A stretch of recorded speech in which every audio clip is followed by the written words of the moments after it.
real estate in Paris when I was writing Antifragile, and I was completely ignorant of these things.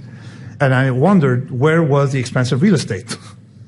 And the expensive real estate turned out to be in neighborhoods that were villagey in looking, you see, and then where you effectively had some kind of life, all right, and you can look at it in terms of dimensionality, namely the fifth, sixth in Paris, the Marais, for example, and all these areas that were completely spared by modernity, you see.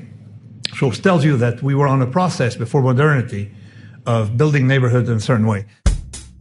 You're listening to the Strong Towns Podcast.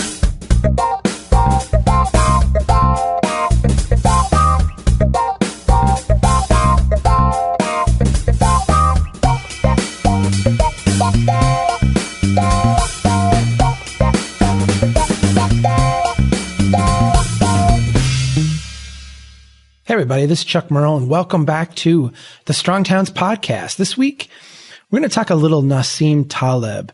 I put that quote at the beginning because I think it's just a beautiful quote. Even though in Nassim Taleb's incoherent kind of way, he makes a roundabout point. I love Nassim Taleb.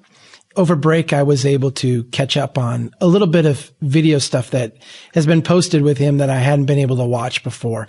I try to flag and watch every single Nassim Taleb video that is posted to YouTube and listen to every interview that I can get my hands on of him. I've called him the patron saint of strong towns thinking. If there's one person alive today that has influenced me and my thinking more than any other, it is Nassim Taleb. In case you don't know Nassim Taleb, he is the author of a number of amazing books. Fooled by Randomness was his first. I recommend skipping that if you haven't read his stuff before and going right to The Black Swan. It kind of builds on the ideas contained in Fooled by Randomness. He would say that Antifragile, his third book, is the book that is kind of a synthesis of both of the first two, and that you should read that one. But I actually found Black Swan to be the one that just struck me the most. The problem with Nassim Taleb is that he doesn't speak in coherent sentences. Now, granted, English is not his first language, and he is rather an intellectual, so there's a lot of thoughts banging around in there. When I heard this elegant quote, which is at the end of this hour and change long video, I really wanted to share it with you. And I wanted to provide, particularly for those people that haven't listened to some of the old podcasts, where there was maybe a lot more Nassim in them than there's been over the last 12 to 18 months. I wanted to give you, to start the year off, a little bit of refresher on some of this basic strong towns theoretical stuff that influences me so much. But deciphering Nassim Taleb in this new video is really a task. And I'm going to give you an example of that to start off. Here is a quote just to give you a little taste of how nothing you get from Nassim Taleb is going to be very easy to decipher. Which is, fragile is what doesn't like disorder. Simple, okay? In other words, if there's a random event hitting an earthquake in New York, I think, earthquakes are not, cities are not good with earthquakes. That's one disadvantage. Well, this coffee cup doesn't have any upside. So events are either neutral or negative for these things. And we can define fragility based on that. And then we're going to see what doesn't like fragility, why it doesn't like a lot of other things like time and so on. I feel a little bit like there's a Shakespeare kind of element to this. And not that, okay, here's what I mean by that. You can read Shakespeare. I am not any type of scholar on Shakespeare, but I've read a little bit. I need to have like a guidebook, someone walking me through this, someone who is immersed in Shakespeare to explain this stuff to me, because you can read it and it's clearly English. There's clearly some deep thoughts going on here, but you can't make sense of it if you're not used to the way that Shakespeare writes and the way that Shakespeare presents things. I kind of think Nassim Taleb is the same way. You know, in that quote there, he starts out with, "What's fragile doesn't like disorder." Okay, that's a brilliant insight. And you can think about, sit and meditate about that insight for a long time, and it will get you to many, many places. But if you sit and listen to Nassim, he starts with, what's fragile doesn't like disorder. Pretty soon he's talking about earthquakes, cities, coffee cups, he goes off on all these kind of crazy tangents mentally, and it's tough to get the nuggets of good stuff out of there.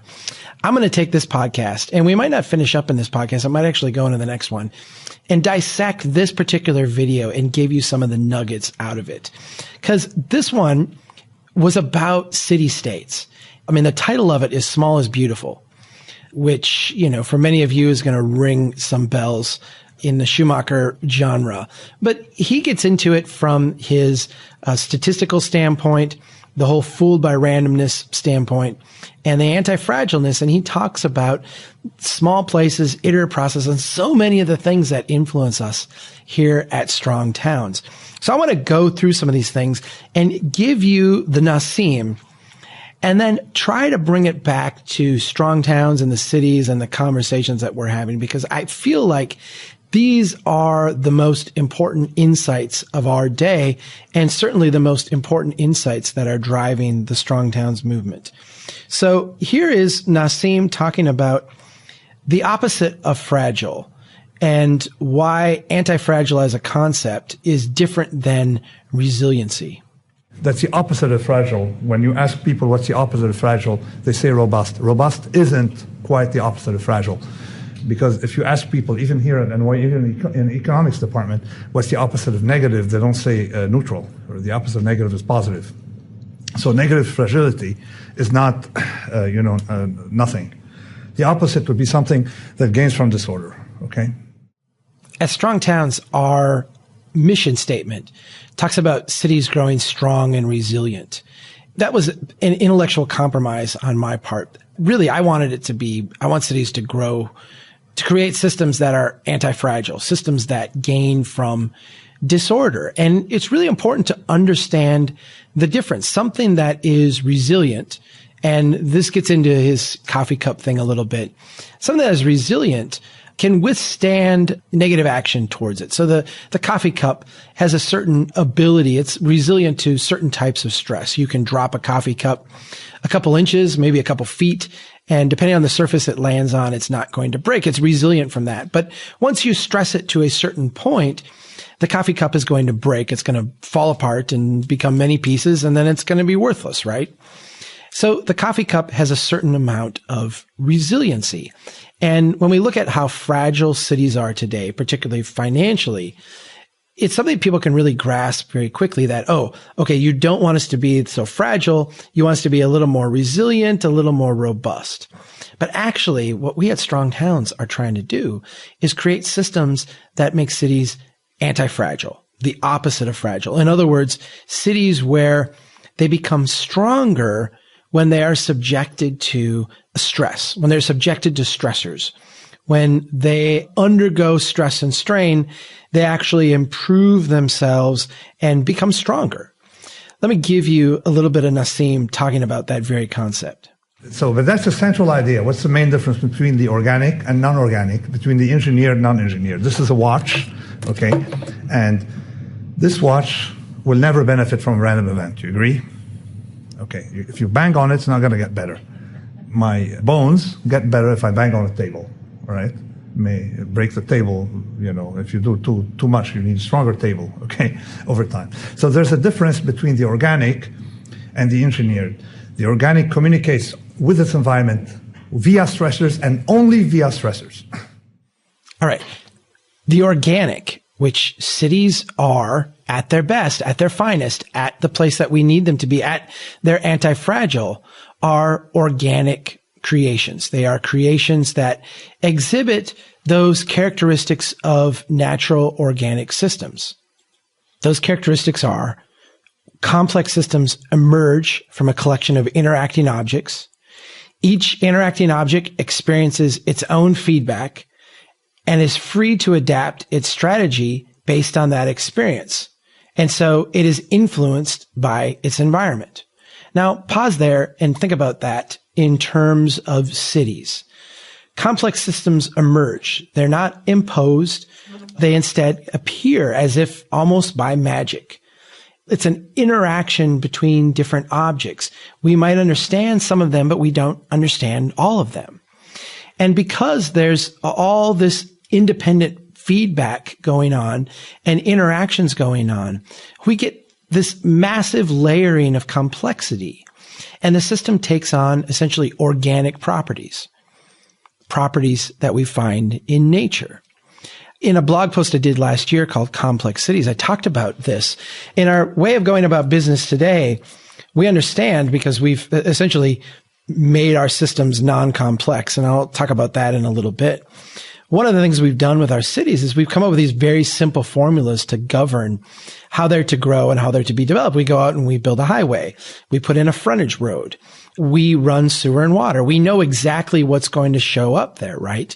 A very simple set of big box stores, strip malls, and drive-through restaurants. We run sewer and water out to the edge of that. We know what's going to show up there, right? A housing subdivision with a bunch of cul-de-sacs and houses with garages out front. We know what this is. We've created, out of this massive complexity, we've created these very simple formulas to, in a sense, make our system non-random, non-complex, and very orderly, and to the best that we can, very predictable. This isn't how cities react. This isn't how successful cities are built. And that's because cities are, at their essence, organic places. One of the examples that I've used in other places, you have this piece of land that is on, let's say, a highway interchange. And, our set of standards would say, well, that should become the big box store or the strip mall or what have you, because it's in this high visibility location, but it doesn't happen. Why? Well, maybe the person who owns the land isn't interested in that. Maybe they have some other plans. Maybe the person who owned the land planned to develop it as a big box store, but passed away, and the land is stuck in probate for decades. And maybe the family is fighting and can't figure it out. And maybe at the end of the day, the rich cousin who lives in Aruba gets it. There's an infinite number of variables at play that we as governments, as we as public officials, as we as Strong Towns advocates don't get to control. And as engineers, as planners, as professionals, we go out and we design these systems. We expect certain outcomes, and we can often get them when we throw enough money out there. But what we are doing is we are building systems that are not only not organic, but actually very fragile. The way systems become anti-fragile is when they're built organically and in concert with these continuous levels of stressors. Let me give you what I think is, and I got a double star next to it because I think this is the money quote from this entire presentation, where Nassim talks about the reason why organic systems and the development of systems organically is so important, as opposed to the kind of top-down, inorganic, very orderly and simple processes that we use today. Because your washing machine doesn't need, variability in the environment to get better, The economy needs it to clean up the junk, the bad stuff, the bad companies, so people can fail early. And that's the property of a good complex system. And a good organic bottom-up system, it should fail early and frequently to clean up continuously. And that's how you probe uncertainty. You don't probe it via planning, you probe it via experimentation. Okay, there's so much to break down and go through there. But let's start with his whole thing on the washing machine, because he uses this, and it's hilarious because I think part of why he does this is to be intentionally obtuse, right? I mean, he jokes that he wrote his last book so that the lazy people in the media couldn't critique it, because he would make the titles incoherent so that he would know whether you had actually read it or not. Instead of just reading the first couple paragraphs and the heading in each chapter, you actually have to read the chapter to find out what it's about. And he's got this one chapter, this one section called "A Washing Machine is Different Than," and I want to say it's a mouse or a cat or some animal. And his basic point is that if you take a washing machine, which is an inorganic thing, it is a complicated machine that we have built. It is not a complex system. And so if you subject a washing machine to stress, it doesn't get better. It actually breaks. If you subject a washing machine to continuous stress, it will ultimately break down. It cannot respond to the stress that you are giving it. But if you have an organic system like a cat or a mouse or a person or a forest, when they are subject to stress, they're going to actually adapt and respond to it. And as long as the stress is not overwhelming, or as long as the stress does not wipe out too many of whatever it is, whatever bounces back, whatever comes back from that will be much stronger. In other words, the organic system has properties of anti-fragility, where the stress it is not fragile to, the stress actually makes it become stronger. When you look at this, he brings up the economy, and he's going to talk about the economy a lot more here as we go on. And I think there's some important parallels here. But his argument is that, look, a good economic system has all kinds of businesses being started all the time, all over the place, all kinds of different models, all kinds of different approaches. And what a good organic system does is to subject them to miles amount of stress continuously, so that the weak ones die out right away, die out really quickly before they can infect the system, before they can become things that we rely on, think too big to fail banks, before they become so big that they become essentially systematic problems. So a good organic system, the things going on fail early and they fail frequently. And this gets to the most important point about this. Remember when we talked about the frontage road and that lot that wasn't being used? We had no way to project that. We had no way when we built that interchange and tried to create that new growth, or when we put in that new infrastructure in the frontage road, we had no way to predict exactly what would happen. We think we knew, and we can look back and see many, many examples where we were able to throw tons of money at different things and get certain results. But we didn't know. We didn't actually know what would happen because there's uncertainty, right? When we build highways, we project out how much traffic is going to be there.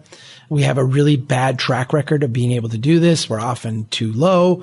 We're often too high. We're not very good at doing this. And the reason because the amount of traffic is not something that responds linearly, but responds dynamically. And it doesn't respond dynamically to one or two different variables. It responds dynamically to an infinite number of variables. Who's got to go here on a certain day? What kind of business opens up over here? Who buys what property? What gets developed there? There are a whole bunch of different things, macro and micro things that affect how much someone's going to use that piece of infrastructure that we built. So what is the wisdom that Nassim says? How we should approach these things where we don't know what's going to happen. Modern engineers, modern planners, modern economic development specialists, cities approach these situations by doing a lot of planning. And in this case, it's CYA, like cover your behind kind of planning, right? We talked to everybody. We lined everything up. We did the least dumb thing that we could figure out in a consensus place to do. If something goes bad, we can all point to everybody else and say, well, everybody else, we all thought this was a good idea, right? But Nassim says that's folly. That's folly. Don't do that. The way you probe uncertainty is by making small little bets, small degrees of experimentation, by failing quickly and failing frequently and learning in a small scale what works and how to get to that next step. The next step can't be a huge leap. It's got to be a small little step, because that's how we build systems that gain from disorder. That's how we build systems that become stronger when they're stressed instead of falling apart when they're stressed. People mistake variability for risk, mostly because we have bad terminology. They're just the victims of the terminology, you see. Risk is not variability, all right? Except, I think it started in the econ departments and in decision science, and then people said, oh, well, let's control risks, therefore you control variability. You're not, the only two are together in some class, for some narrowly defined class of distribution, you control variance of the Gaussian distribution, you lower tail risk automatically. They're two different animals. And effectively, if you eliminate variability from systems, they blow up. A couple months ago, I wrote a piece on the blog about height limits. This was after a number of different places. I used Sarasota, Florida as an example in the piece, but I actually was headed to Austin, Texas, and had been in a number of different places where you saw this exact thing going on, where you had these monster buildings being built next to vacant lots, being built next to one-story strip malls. And my point was how huge of a market distortion this was. The pushback that I got from some people was, you don't understand. Height limits are communist, or height limits are going to wreck our transit line plan, or what have you. I didn't do a good job describing this perhaps, but the point was completely missed on a lot of these detractors. And that is, our current system today doesn't create any stressors in neighborhoods. In fact, it's designed to take all the stressors out of neighborhoods. It's designed to create neighborhoods with absolutely no friction and no stress. And because of that, these neighborhoods fail suddenly and all at once. Let me give you an example of this. We build a neighborhood today of single-family residential homes, right? And we look at that, and in our current codes, we anticipate that that neighborhood will always be single-family residential homes. There's no mechanism to bring it to anything else. And so it will be maintained in that way for as long as the people there want to maintain it that way. Maybe it's a really nice neighborhood. Maybe it's an affluent place. Maybe it lasts a long, long time. Maybe it's a generation. Maybe it's 2 generations. Maybe it's 5 generations. I don't know. Maybe there's a really, really nice places. But at some point, that building stock, that building style, that type of construction, the maintenance of some of the buildings will start to decline. The people who live in there will have complex life situations that don't allow them maybe to properly maintain the place. All of the infinite number of variables in a place that comes into it will come to bear in this particular neighborhood. There's only one direction for these properties to go. It's down, right? There is no renewal mechanism. There is no natural renewal mechanism that will allow them to essentially go to the next level of maturity, have another level of investment be made in them. Because it's a single family home now. Maybe you can buy it and fix it up and have it be a little bit nicer single family home. But certainly by the time that neighborhood reaches the tipping point, where different properties are starting to go into decline, if there's nothing more you can do with that, people are not going to be induced to be able to buy anything in there and fix it up. And so what happens? These properties go through a very predictable, a cycle that we see over and over again in auto-based post-World War II styles of development. They go through a predictable decline. And the way we react to that decline as a society, as cities, as collections of people in neighborhoods, is to impose regulations to keep that decline, under the guise of we're going to keep that decline from happening. We're going to put in ordinances on renting. We're going to put ordinances requiring you to mow your yard or paint your fence or whatever the specific thing in that community is. We're going to put those in place until they become laughable. Then we're going to ignore them. And decline just continues on because we don't have any type of natural renewal mechanism. What would a anti-fragile city do when that housing subdivision went in? Well, I think the first thing to understand is that the housing subdivision wouldn't go in, period, at a point where it needed to be subsidized by the public. And I don't mean a direct subsidy. I mean the backhanded subsidy. We put in all the utilities, we roll that into the mortgage, and then we give it to the public to maintain. But there's not enough tax base there to maintain it, so the public needs more growth or needs to somehow find the money to subsidize this if they're going to maintain it over the long term. The way that an anti-fragile city would build would say, all right, our speculators, the private market, is going to go out and build in this location. Once it grows organically to the point where there's enough tax base to justify public streets, the public will start maintaining the streets. Once it grows to the point where it can justify water systems and sewer systems, water systems and sewer systems will be put in. And those costs will be borne by the public at that point, but it will be borne essentially at a profit with an approach that not tries to maximize profit, but is financially viable. There's enough tax base, enough users there to maintain it over the long term. The zoning codes would not be designed to protect the status quo or to put the neighborhood under glass. It would also not be designed to exploit the neighborhood. Thus, the floating height limitation I mentioned last October in that blog post. There would be a maximum that you would be able to do. You could rebuild, reconstruct, add on to these properties in a way that allowed them to incrementally grow up to the next stage. They would still need to be compatible with the neighborhood. We are looking out for the people that there. We're not trying to exploit them, exploit what they have done. We're trying to create an anti-fragile community, one that goes through normal succession processes and has that strengthen the neighborhoods. And so you could go to the next level. And if your property went into decline, there would be then a market of people who would be willing to buy a declining property because they could essentially invest in bringing it up to the next level and make a profitable transaction out of that. Now, the pushback I got was, well, you're imposing, Chuck, a whole bunch of transaction costs on a neighborhood. No, I'm not. You know what I'm doing? In an anti-fragile system, I'm buying insurance. I'm buying insurance against failure. Because when we go out and we do the massively huge projects, no matter how smart we are, no matter how intelligent we are, no matter how well planned we are, no matter how many PhDs we have on staff or master's degree programs we've taken, we don't know what's going to happen. We don't know what's going to happen. And so we pretend we do. We put all these projections together and all these analyses together and we say, here's what's going to happen here and here's what's going to happen there. We've been able to overcome a lot of that because we've had a ton of money to throw at these situations. But now that we're short of money, how do we build systems that rejuvenate themselves? We don't do it in large leaps.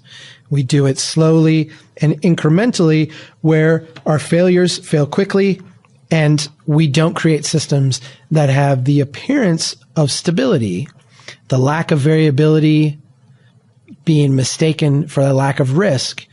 We don't create systems that lack variability, but that have modest amounts of ongoing variability and stress so that they become stronger over time. Nassim says you eliminate risk, you eliminate variability under the guise of eliminating risk, and all you've really done is covered up the risk. And eventually the system will blow up. This is what we see in city after city after city after city. And let me allow you to hear his story. If you don't know the punchline here, I think you'll get sucked in to a little degree. But if you think about it, maybe hit pause before he reveals the answer, you will get a sense of the way that we, in a gut reaction, look at risk and volatility within our communities today. I would tell them there are two types of countries. One country had 40 governments. The other country had only 2 governments over the same period. Which one is more stable? Actually, there are 2 countries on the right and one on the left. The one on the left was what? Which one is more stable? Most people said that the one that only had 2 governments was more stable. Which one of the country that had 40 governments? Well, it's not hard to guess. Italy, all right? It's still around. Last time I'm going, actually, right now I have my suitcase. I'm going there. So I hope it's there, all right? Still standing, all right? Which country was on the right, the country that had few governments, hence was perceived unanimously by the people I asked, mostly economists, unanimously as more stable? Syria. So the point here, and the Syria-Italy example is a really good one because, you know, if you go to Italy and if you ever study Italian culture and Italian government, particularly post-World War II, I think Italy has had a different government. They've averaged 1 new government a year since World War II, this tremendous amount of volatility. Yet the structure of that country, the structure of that economy is very, very stable. When we look at Syria, they've had 2, and actually, you know, just one family, 2 different governments over that same period of time. And, you know, look at what's going on in Syria today. How does this relate to our cities and our neighborhoods and the idea that small is beautiful? Right now, we replace that volatility. We suppress that volatility. We do everything we can to create these homogeneous neighborhoods, these neighborhoods that have a certain amount of outward perfection to them, right? And we build them, we construct them, we move people in, and then we walk away. And we pretend that these are viable places, right? If we can just get enough growth in the other parts of the system, we can come back and maintain all this stuff, even if there isn't enough tax base there to maintain it. We'll try to fix the streets. When the thing starts to decline, we'll go in with our regulations and our regulatory approach and try to get it back to a semblance of what used to be there. What we find is that over time, these places don't fare very well. You can only keep that veneer of success on for so long. And then what happens? Things fail spectacularly.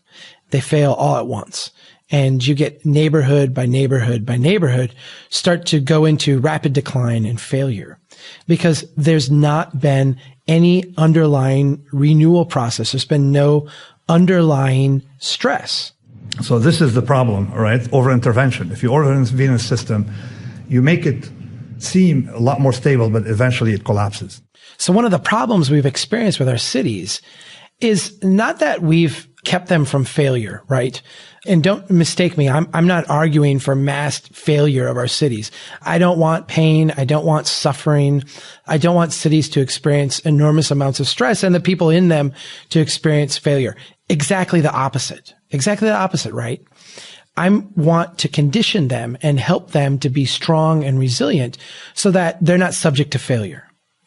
I'm a parent. I have 2 daughters. One is 7 and one is 10 right now. And I think even more years ago, we were looking, whenever I do something new, and having kids was certainly new, I tend to read everything I can about it. And I read tons of parenting books. And as the kids have gotten older and in different phases, I've read tons of parenting books too. There's a parenting style that is derisively called the helicopter parent, the parent that hovers over their child and keeps them free of essentially the consequences of their actions. They're there cleaning up their kids' messes when they get in trouble, smoothing things over, and essentially making life a little bit easier at the time for their children. I get this instinct. And I think all of us to a degree, when we love our kids, we are always in this battle between being the helicopter parent and having the kids stub their toe and learn that stubbing your toe hurts, right? We don't want the kid to put their hand on the stove as a way to learn that the stove is hot. It would be nice if maybe they could be taught that or, put their hand near the stove and feel the heat and be able to comprehend and understand that the stove is hot. And so as parents, there's a part of us that just naturally wants to run interference for our kids. That works great when they're 2. I've got a number of friends now who have kids and are going through this. And I think I've told them all, you can't love your kid enough at 6 months and at 1 year and at 2 years. There's no amount of helicoptering or overbearing parentness that will screw them up. You cannot love them too much. But when they get to be 7 and when they get to be 10, you start to cross over at some point into a realm where you have to start toughening them up a little bit. They have to essentially start feeling the consequences of their bad decisions. I'll give you an example. My daughter, Chloe, is a beautiful child, and I love her so much. She sometimes is forgetful, and she gets so wrapped up in what she's doing. I mean, she's a typical 10-year-old. I'm sure all 10-year-olds are like this, but she seems to have this maybe more than I would have expected. She'll forget just basic things. And, it's in a way her responsibility to get herself ready for school in the morning. Everybody's busy. We help her out a little bit, but we expect her to get her bag packed and put stuff in there and remember her homework and remember her books and remember the things she needs. And there are many, many times where we're halfway to school and all of a sudden Chloe panics. Oh my gosh, I forgot this. Or, oh my gosh, I forgot that. And she'll start crying and she'll have a kind of a mini meltdown and be really upset. There have been days where I've gone back and I'll drop them off and I'll head home and I'll pick up whatever it is she needs and I'll bring it back and I'll try to help her out.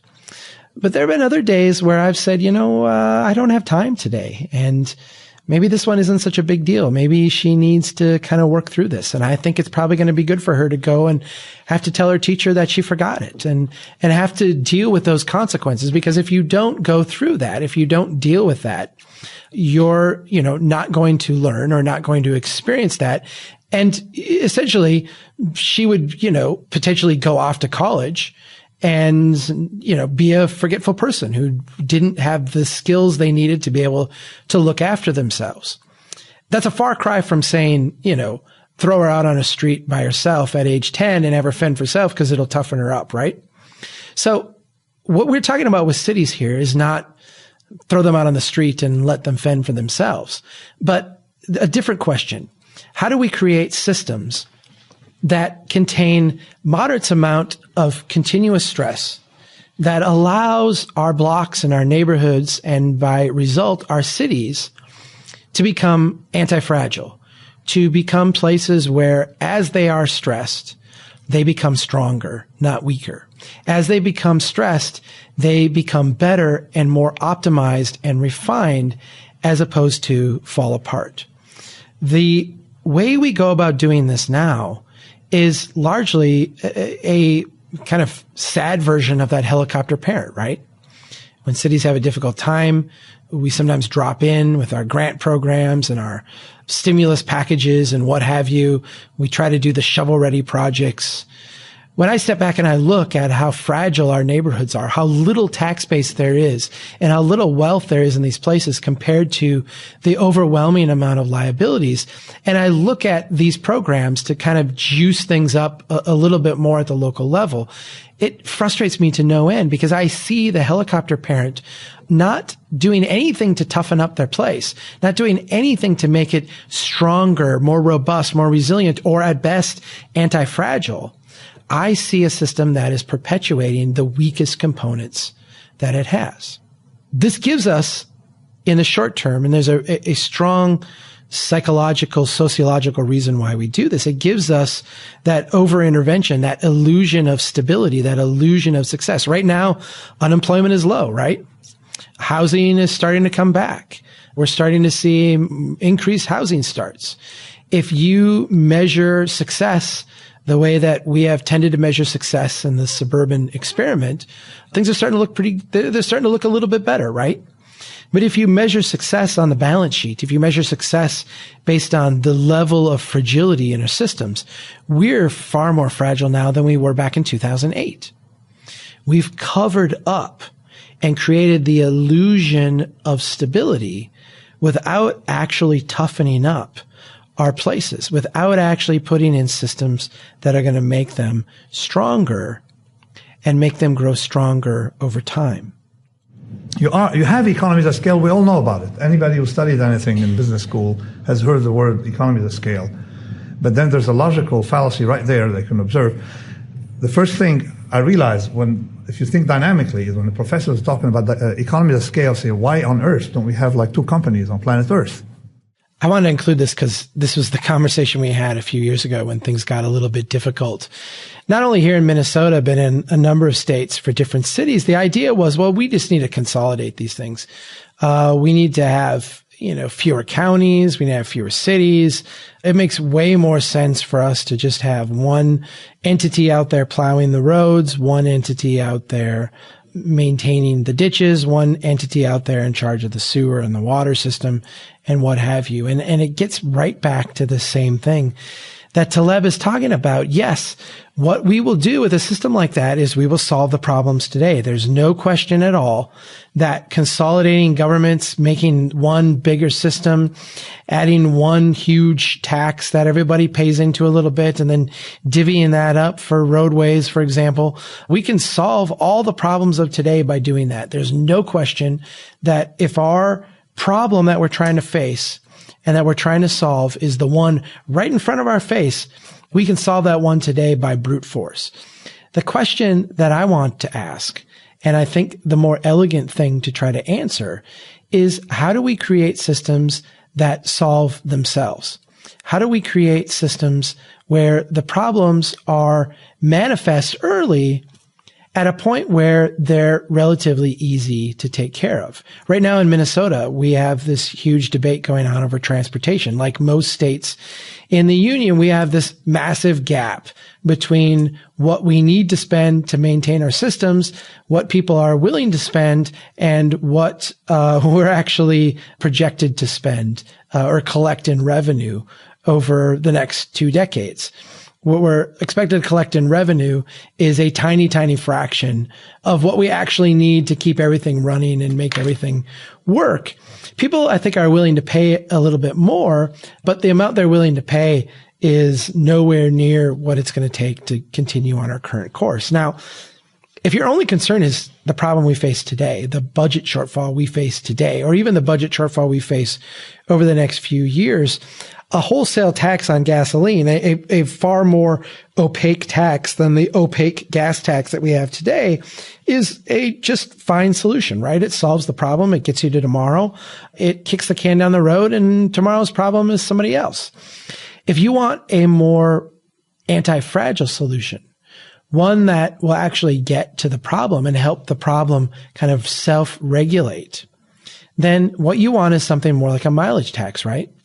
And have that mileage tax actually tied to the segment where it's collected.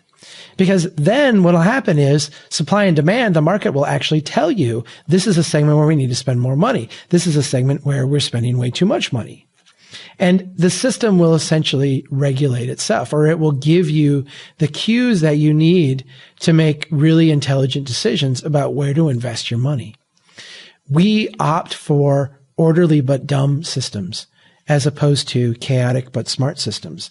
And Nassim would say, there's a reason why there's not just 2 companies in the world, because more companies, more competition. If you get a system too big, it simply falls apart. That's why the whole notion of too big to fail banks is an English absurdity, the way the language is written, right? Because nothing is too big to fail. I mean, if it's too big, it will fail. That's the lesson from Nassim Taleb. If it's too big, it is destined to fail. And if you're telling me that economically it can't fail, or we're all in a catastrophe, then we've got some huge problems, right? Because the bigger it is, the more the illusion of stability, and the more likely that it's going to fail, and fail spectacularly.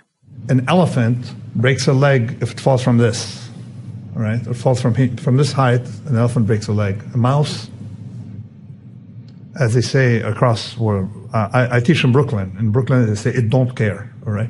So really, so you realize that the scale, so you have something called diseconomies, and this we can measure. We can measure, you take bridges, okay, cost overruns, how you handle uncertainty, cost overruns per size, same curve. What else? Execution in markets, same curve. What else? Dams, same thing. Project in the UK, £100 million pound projects, okay, have 30% more cost overruns than 20 million pound projects, right? So you can measure all these things and effectively see why a political unit that's small has an advantage, okay, aside from robustness, has even a financial advantage that's not taken into it, just simply from the way they handle uncertainty. One of the biggest things that we have going on right now in this country in terms of cities is the transportation debate. And so many of you get upset with me when I talk about making projects more localized, trying to make cities anti-fragile, biting off smaller increments, because you come back and you say, well, Chuck, that's great. And I get it. And it's nice. And the tactical urbanism stuff is great. And yes, we need to focus on neighborhoods, but I want my huge light rail system, and it's $1 billion. How am I going to get this huge $1 billion system if I don't play this big national game, right? And my response is always, you don't need that huge $1 billion. That huge $1 billion system is not what you think it is, right? Before you get that huge $1 billion system, you need a generation of the small investments, right? So that the $1 billion investment becomes the low risk, self-evident thing to do. I guarantee you today, the people of Seattle would go back and not have undertaken this huge experimental boring project that they tried, where the boring machine is now stuck underground with kind of sketchy prospects on whether it's going to be going again and whether the hundreds of millions of dollars they've actually spent on this thing so far and the hundreds of millions they have yet to spend are actually going to amount to anything except a big hole in the ground. We look at economies of scale in this country as being some wonderful cornucopia, some problem solving kind of approach that makes us all healthier and stronger and better off. And the reality is the exact opposite. That extra money that you spend that I called insurance earlier, the little iterative amount that you spend because you're not biting off huge quantities of scale would be insurance. But it's less than what we statistically see as errors and cost overruns in the big, huge projects. And why is that? Because big, huge projects, a small amount of volatility, which you have to expect, right? A small amount of volatility creates enormous amounts of dislocation and enormous amounts of cascading failures in large systems and in large projects. Cities are organic systems. You don't optimize organic systems by making them inorganic. You don't get the most out of complexity by making things less complex and more just simply complicated. What you do is you create systems that are more fragile. And what we need to do as Strong Towns advocates is push for systems that build anti-fragility into our cities. So our cities are experiencing on a continual ongoing basis low levels of stress. And those low levels of stress are designed to make the city stronger over time. This is the way cities were built. And I'm going to end this section, and we're going to come back and we're going to do more Nassim next week. But I'm going to end this section with that quote that I started with, because really we were on our way to building very strong places. And we built very strong places for a long, long time. It is modernity, as he calls it. It is this top-down, centralized, massive, suburban, auto-oriented experiment, as I would call it, that has allowed us to essentially, for a while, shortchange complexity and given us this period of an illusion of stability. The real estate in Paris, when I was writing Antifragile, and I was completely ignorant of these things, and I wondered where was the expensive real estate. And the expensive real estate turned out to be in neighborhoods that were villagey in looking, you see, and then where you effectively had some kind of life, all right, and you can look at it in terms of dimensionality, namely the Fifth, Sixth in Paris, the Marais, for example, and all these areas that were completely spared by modernity, you see. So it tells you that we were on a process before modernity of building neighborhoods in a certain way. Next time when we get back, next week, we're going to talk about why this was and why this is and why what Nassim calls modernity, I call the suburban experiment, why it has shortchanged us and created places that are not thriving and are not successful, and from a Strong Towns perspective are incredibly fragile. So look forward to that next week. Thanks everybody for tuning in, and keep doing what you can to build strong towns. Take care.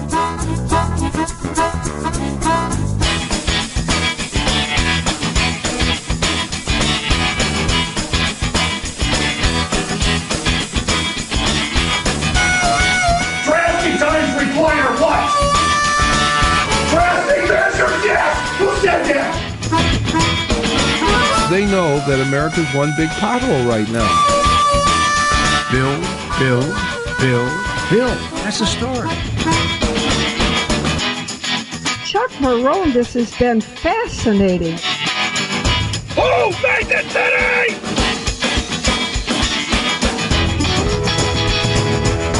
I like you. I like your vision of the world. The United Nations Earth Summit, Agenda 21. Yeah.